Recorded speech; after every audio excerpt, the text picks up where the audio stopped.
Today in the shop we're going to be looking at a 2020 Ford Explorer with a check engine light on.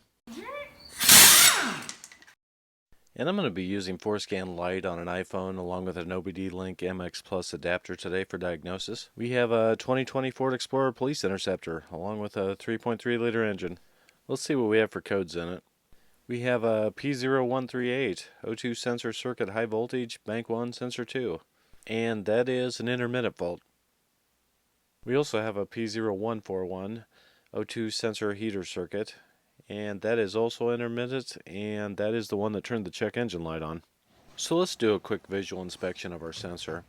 And bank 1 is going to be the passenger side bank, sensor 2 is going to be the downstream sensor, or the one after the catalytic converter and the exhaust. Beginning with the 2020 Explorer, Ford put the electrical connector for the downstream O2 sensor on bank 1 in the passenger wheel well, where it gets splashed with water every time you drive through a puddle.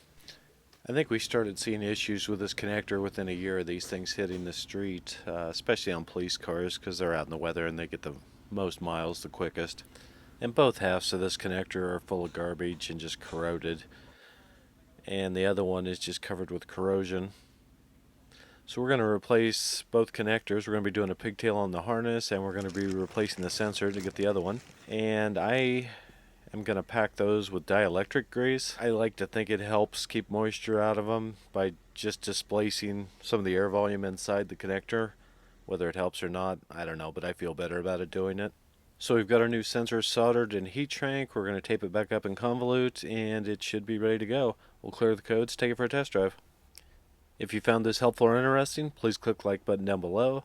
I got a lot more great stuff coming up, so please subscribe. And as always, have a great week.